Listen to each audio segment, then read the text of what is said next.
2024년 첫 주일입니다. 하나님의 은혜와 축복이 우리 모든 성도들과 함께하고 올 한 해 복된 한 해가 되어지기를 주님의 이름으로 소망하며 축원합니다. 처음이라고 하는 것, 그것은 늘 우리에게 희망이 되어지고 그리고 기쁨이 되어지지요.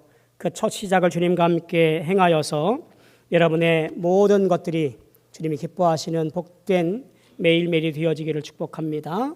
우리 한번 조금은 지났지만 그래도 첫 주일이니까 한번 인사하면 좋겠습니다. 새해 복 많이 받으세요.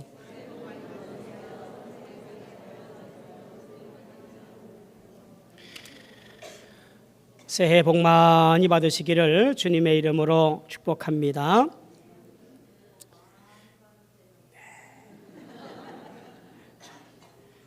우리는 살아오면서 참 많은 사람들을 만납니다. 그렇지요? 그 만남들 가운데 늘 기억에 남는 사람들이 참 많이 있습니다. 여러분들도 아마 기억할 것인데요. 저도 여러 사람들을 만나게 되어져요.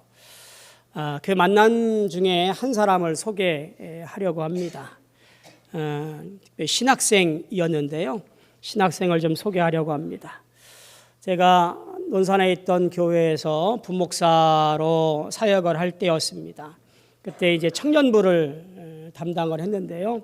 그 청년부 안에 신학생들이 제법 있었습니다. 그래서 그들을 대견스럽기도 하고 또 격려하기 위해서 따로 신학생들을 불러다가 식사도 같이 하고 때때로 양복도 사주고 격려하면서 신학생으로 잘 자라나도록 하나님의 귀한 일꾼으로 구별되어 살아가도록 그들과 함께했던 시간들을 좀 많이 가졌습니다. 그러던 어느 날 이 청년부 안에서 신학생 이전에 한 동네 선후배지간이다 보니 조금 청년부답지 않은 믿음의 청년들답지 않은 그런 약간의 일탈의 행동이 있었습니다. 이제 제가 기대했던 신학생의 모습은 더더욱 아니었지요. 그러다 보니까 화가 나기도 하고 누군가 꾸지람에 대한 번복이도 필요했습니다. 그래서 제가 그 친구를 불렀습니다. 신학생을 제 사무실로 불렀고 엎드려 뻗쳐 시킨 다음에 사무실 한쪽에 있던 봉골레 자루를 잘라서 엉덩이를 3대나 세게 때렸습니다. 다행히 신학생은 반항하지 않고 아파 죽는 척하면서도 잘 맞고 견뎠습니다. 어쨌든 이 일로 청년부들의 일탈은 잘 정리가 되었습니다. 그때 매맞은 신학생은 신학교육을 잘 마치고 그리고 전도사로서의 일정 기간들을 보낸 이후에 저 제주도로 목회를 나갔습니다. 그곳에서 목회하면서 교인들과 함께 열심을 다해 교회를 건축하고 그리고 교회학교 부흥을 위해서 애썼고 그리고 최선을 다해서 목사로서의 사명을 잘 감당했습니다. 그리고 우리가 잘 알다시피 지금 서울연의 중구 용산지방 한경태 목사님하고 자리를 바꾸어서 성산교회에서 목회를 열심히 하고 있습니다. 서울에 올라온다고 전화를 받기도 하고 또 종종 페이스북에서 목회 예정들을 볼 때마다 얼마나 뿌듯하고 자랑스러운지 알 수가 없어요. 그때 있었던 신학생들 혹은 전도사들을 볼 때마다 지금은 독일에서 목회를 하거나 혹은 유학을 떠나 있거나 혹은 여러 곳에서 부목사로 일하는 모습들을 전해 들을 때마다 얼마나 자랑스러운지 얼마나 뿌듯한지 알 수가 없습니다. 이 일련의 모습들을 가만히 보면서 그런 생각을 해보았습니다. 주님께서 나를 보시고 어떻게 생각할까라는 생각이 불현듯 드는 거예요. 하나님께서 나를 불러 세워서 자녀 삼았는데 내가 하나님 보시기에 자랑스럽고 뿌듯해 하실까라는 생각이에요. 사랑하는 성도 여러분, 여러분들이 하나님의 자랑이 되어지기를 축복합니다. 신앙생활 올 한해 열심을 해서 예배이건 봉사이건 찬양이건 기도건 헌신이건 헌금이건 자랑스럽게 여겨지는 신앙생활, 자랑스러운 하나님의 자녀가 되어지기를 축복합니다. 올 한해 우리 교회 소주제가 뭐지요? 신앙의 기본기로 열매 맺는 교회. 기억하시지요? 신앙의 기본기 예배와 교육과 친교와 봉사와 선교를 통하여 우리 교회가 열매 맺는 교회가 되자라고 올 한 해 마지막 4년차 시간들을 보내고 있습니다. 열매 맺는다라고 하는 것은요, 애씀과 수고가 필요합니다. 농부가 씨앗을 뿌리고 거름을 주고 시간 날 때마다 살펴서 정한 때가 올 때까지 기다리면서 최선을 다해 돌봄으로 때가 되어 열매를 얻는 행위. 다른 것으로 보면 하나님 말씀을 증거하고 전하여서 하나님의 사람으로 살아가도록 결단케 하는 전도 또한 열매 맺는다라는 것으로 이야기되어집니다.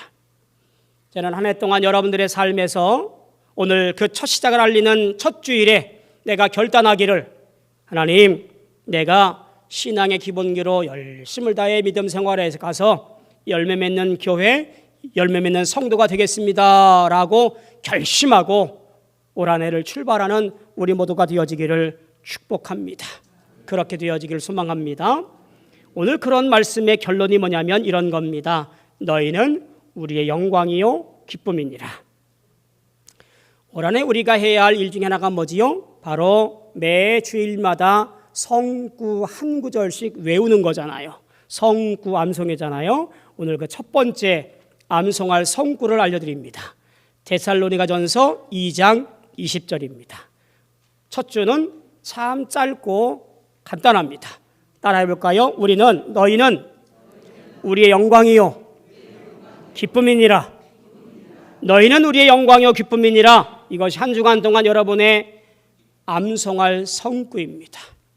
열심을 다해서 암송해서 어느 곳에 가 있든지 간에 너희는 우리의 영광이요 기쁨이니라. 데살로니가전서 2장 20절, 이 말씀이 떠올려지시기를 주님의 이름으로 부탁을 드립니다. 자, 데살로니가 교회가 어떤 교회일까요?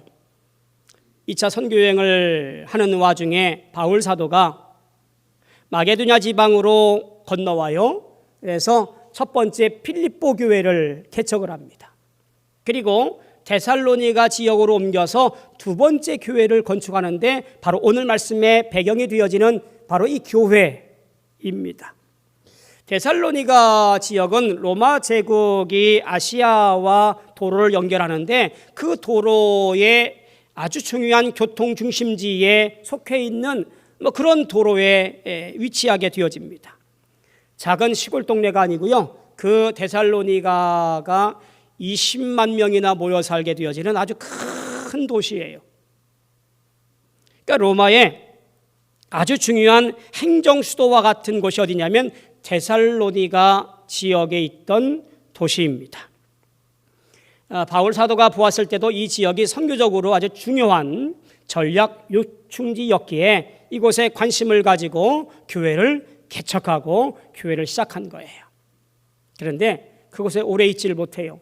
한 3개월 정도 데살로니가 지역에서 교회를 개척하고 가르친 다음에 쫓기다시피 도망을 갑니다. 그 지역에 있었던 이 데살로니가 유대인들이라고 할까요? 이들이 이 바울 사도를 핍박을 합니다. 사도성이라든지 그의 가르침이라든지 등등등 시비를 걸으면서 바울 사도를 괴롭혀요. 그래서 어쩔 수 없이 그곳에서 베레아라는 옆에 있는 지역으로 피신을 하게 되어져요. 근데 베레아 지역에 가서도 쫓아와서 바울 사도를 괴롭힙니다. 결국 아덴으로 피신을 하게 되어져요. 아덴에 있으면서 3개월 동안 가르쳤던 데살로니가 교회, 이제 모여서 교회를 시작한 지 3개월밖에 안 된 그 나약한 데살로니가 교회가 걱정되는 거예요. 그래서 여러 번 그 교회로 다시 가려고 애씁니다. 그런데 사단이 우리를 막았도다라고 18절 말씀처럼 가고자 하였으나 가지 못하게 되어져요. 대신에 영의 아들인 디모데를 데살로니가로 파송을 합니다. 그리고 바울은 옆에 고린도로 옮겨서 사역을 다시 계속 이어가게 되어져요. 얼마가 지난 다음에 이 디모데가 고린도에 와서 선교 보고를 하게 되어져요. 그들이 얼마나 믿음으로 잘 성장했는지, 그들이 얼마나 잘 견디고 있는지, 환난 중에 복음을 지켜가고 있는지, 이런 기분 좋은 소식, 기쁜 소식을 바울 사도에게 전달을 합니다. 그래서 이 소식을 들은 바울 사도가 감격과 기쁨으로 자랑스럽게 편지를 써서 보내요. 그게 지금 우리가 읽고 있는 데살로니가 서인 거지요. 개척된 지 얼마 안 된 데살로니가 교회, 그들이 굳건히 서서 믿음으로 하나가 되어지고 성령으로 모두가 다 합심하여서 주의 뜻대로 믿음 생활에 가고 있다라는 이 놀라운 전갈이 바울 사도에게 기쁨이었고요, 그들이 자랑거리였다라는 얘기예요. 우리 교회가 개척하신 민선규 목사님이나 조 목사님이나 최 목사님이나 이재익 목사님이나 우리 교회 소식을 들을 때에 창원원 교회 성도들이 믿음 생활 잘하고 있지, 창원원 교회 부흥하고 성장하고 있지, 하나가 되어서 그 개척 할 때의 생각처럼 이 지역에 근본이 되어지고 하나님의 말씀을 증거하는 교회가 되어지고 있지, 이런 기쁨의 소식이 들려지기를 소원합니다. 오늘 우리가 살아가면서 그와 같은 모습으로 뜨거운 감정으로 복음 안에 굳건히 서서 주의 일들을 감당했던 사역자들에게 그런 소식이 들려져야 돼요. 분열의 이야기, 다툼의 이야기, 속상한 이야기, 그런 소식이 전달되어지지 아니하고 지금도 창원은 교회 열심을 다해서 믿음 생활하고 있대, 합력하여 선을 이루고 있대, 성령의 역사가 운행하고 있대, 온 교회 성도들이 서로 웃으면서 교제하며 친교하고 있대, 이런 자랑스러운 이야기가 전달되어지고 소문나고 그러하기를 축복합니다. 오늘 말씀 보면 이렇습니다. 우리의 소망이나 기쁨이나 자랑의 멸관이 무엇이냐? 주님 강림하실 때 우리 주 예수 앞에 설 너희가 아니냐? 너희는 우리의 영광이요 기쁨이니라.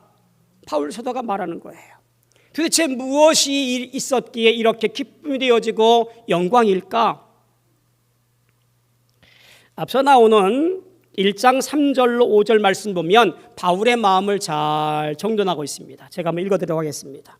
너희의 믿음의 역사와 사랑의 수고와 우리 주 예수 그리스도에 대한 소망의 인내를 우리 하나님 앞에서 끊임없이 기억하미니 하나님의 사랑하심을 받은 형제들아 너희를 택하심을 아노라. 이는 우리 복음이 너희에게 말로만 이른 것이 아니라 또한 능력과 성령과 큰 확신으로 된 것임이라. 우리가 너희 가운데서 너희를 위하여 어떤 사람이 된 것은 너희가 아는 바와 같으니라. 무슨 말이에요? 바울 사도가 교인들을 생각할 때마다 그들이 믿음과 소망과 사랑 안에서 굳건히 서서 살아가고 있다라는 믿음의 역사를 이루어가는 인생들인 것을 볼 때에 감격하고 감사한 거예요. 자, 바울 사도만 박해했을까요? 아닐 거예요.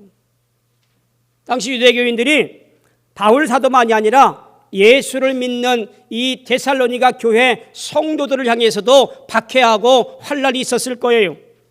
그런데 오히려 하나님의 말씀하신 계명, 하나님을 사랑하고 이웃을 사랑하는 그 말씀 앞에 열심을 다해서 모이기에 힘쓰고 성경을 사랑하고 기도하며 하나님 뜻에 순종하는 모습으로 견디고 있었다라고 하는 거예요. 그래서 자랑거리고 기쁨이라 그런 거예요.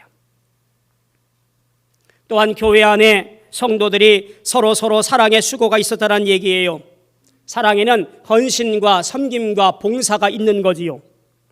대접받으려고 하는 것이 아니라 서로 대접하기를 즐겨하면서 서로 사랑하며 고난 가운데 함께 격려하면서 그 고난들을 이겨내게 된 거지요. 또한 그들 중심에 택하심을 받았노라 라고 고백할 만큼 그들은 내가 누구인가라는 것을 분명히 알아 주 앞에 고백하며 택함받은 성도로서 삶을 살았던 것을 보게 되어지는 거예요. 그러니 바울 사도가 얼마나 감사하고 기뻐하고 자랑스럽게 여길 수밖에 없었던 사실인 것을 보게 되어집니다. 여러분은 누구의 자랑거리일까요? 나는 누구의 자랑거리일까요? 따라합시다. 나는 하나님의 자랑입니다. 왜 이렇게 자신이 없으세요? 다시 한번, 나는 하나님의 자랑입니다. 아멘. 하나님의 자랑이어야 돼요. 하나님의 자랑이 되십시오. 내 자랑거리가 돈이나 지위나 명예가 아니라 내 자랑거리가 하나님이고 내 안에 계신 하나님 안에서 믿음으로 자랑함으로 영광 돌리는 것, 그것이 우리여야 되지요. 한 번은 유명한 음식점을 갔어요. 소문이 났길래 찾아갔어요. 대통령이 다 왔다 갔대요. 그러니까 막 기대가 되어져요. 저 증산역 근처에 있는 어떤 설렁탕 집이에요. 대통령이 좋아했고 즐겨 먹었고 자주 왔대요. 기대감으로 저도 갔습니다.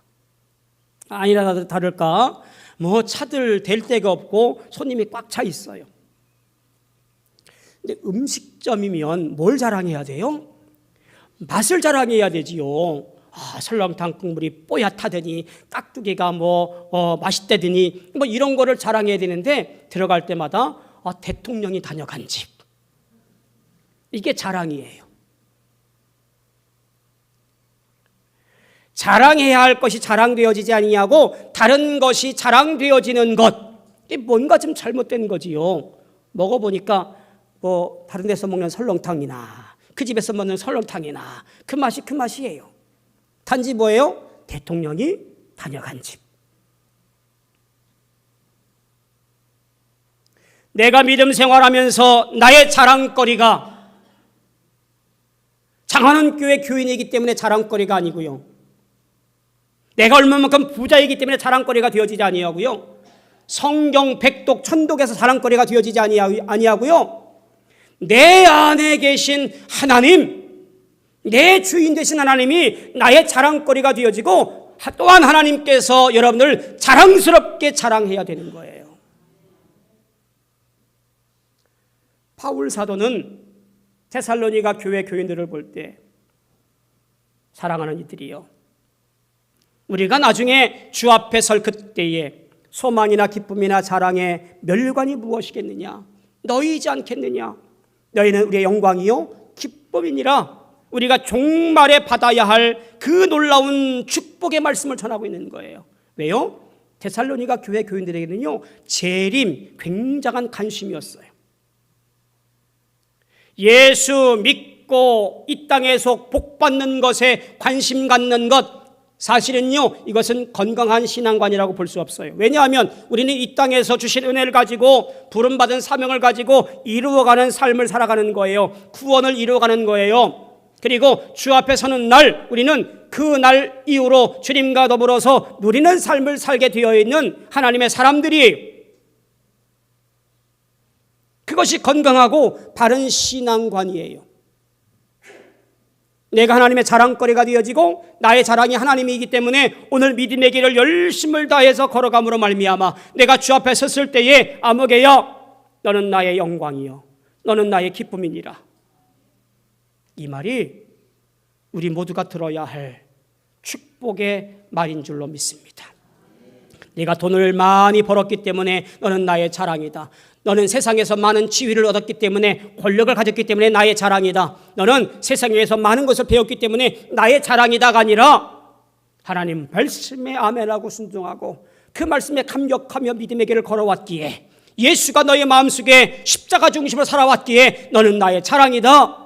택함받은 성도로 구별되어서 열심을 다해 살아왔기에 나의 자랑이구나 라는 말을 들을 수 있는 그렇게 사랑스럽게 살아가는 올 한 해 되어지기를 축복합니다.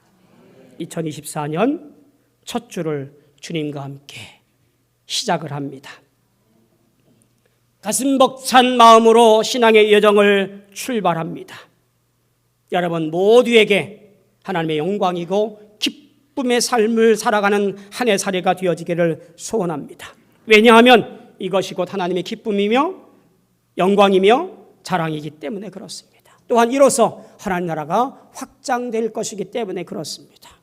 진정 마지막 날 주님 앞에서는 그때에 주님께서 축복하시기를 너희는 나의 영광이요 기쁨이니라 라는 이 놀라운 말씀을 들을 수 있는 저와 여러분들 다 되어지기를 주님의 이름으로 소망하며 축원합니다. 기도하겠습니다. 좋으신 아버지 하나님 은혜를 감사합니다. 하나님의 자랑이고 싶습니다. 하나님의 자랑이어야만 합니다. 하나님의 자랑으로 하나님 한 해를 이기며 견디며 살아가도록 축복하여 주시옵소서. 우리 안에 예수를 온전히 모시고 말씀을 따라 살아감으로 말미암아 칭찬 듣는 우리 모든 인생들 되어지게 붙잡아 주시옵소서. 예수님의 이름으로 감사하며 기도하옵나이다. 아멘.